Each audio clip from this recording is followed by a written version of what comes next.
Morning guys, mag-Bible reading ta guys. Matthew chapter 1 verse 13. Si Zorobabel nanganak ni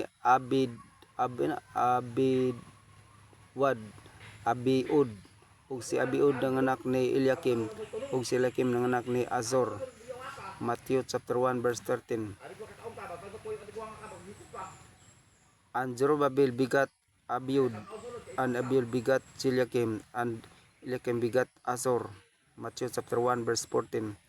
Og si Azor nanganak ni Sadok, og si Sadok nanganak ni Asim, og si Asim nanganak ni Eliud. Matthew chapter 1 verse 15, 14. And Zerubbabel bigat Abiud, and Abiud bigat Eliakim, and Eliakim bigat Azor. Matthew chapter 1 verse 14. Og si Azor nanganak ni Sadok, og si Sadok nanganak ni Asim, og si Asim nanganak ni Eliud. Matthew chapter 1 verse 14. And Azor bigat Sadok, and Sadok bigat Akim, and Akim bigat Eliud. Matthew chapter 1 verse 15. Og si Eliud nanganak ni Elisar, og si Elisar nanganak ni Matan, og si Matan nanganak ni Jacob. Matthew chapter 1 verse 15. And Eliud bigat Elisar, and Elisar bigat Mata, and Maatan bigat Jacob. Matthew chapter 1 verse 16. Og si Jacob nanganak ni Jose, og si ang bana ni Maria diha kang Kristo na tao si Jesus kinsa gitawag nga Kristo. Matthew chapter 1 verse 16. And Jacob bigat Joseph, the husband of Mary, and whom was born Jesus, who is called Christ. Matthew chapter 1 verse 17.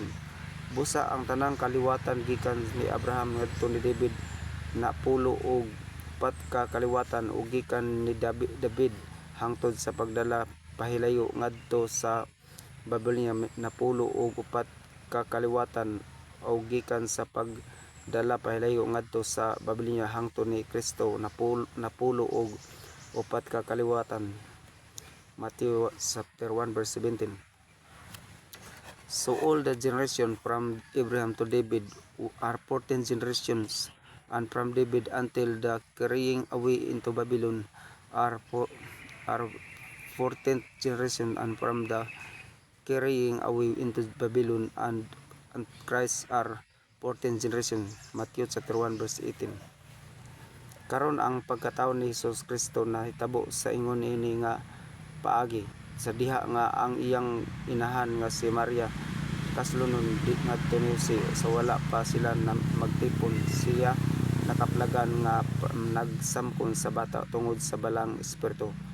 Matthew chapter 1 verse 18. Now the birth of Jesus Christ was on this wise, when and his mother Mary was espoused to Joseph. Before the same together she was found with child of the Holy Ghost.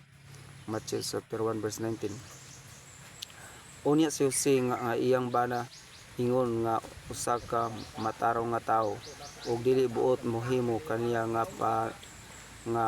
panag-ingnan sa katawhan nakadhuna-huna sa pagsalikway kani sa tago. Matthew chapter 1 verse 19.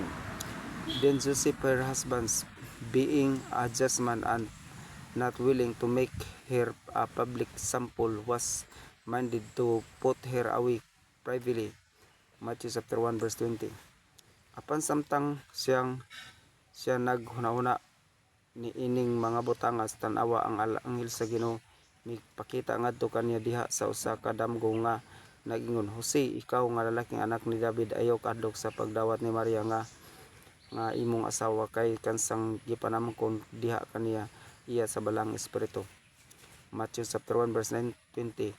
But while he thought on these things, behold, the angel of the Lord appeared unto him in a dream, saying, Joseph, thou son of David, fear not to take unto thee Mary thy wife, for that which is conceived is in her is of the Holy Ghost.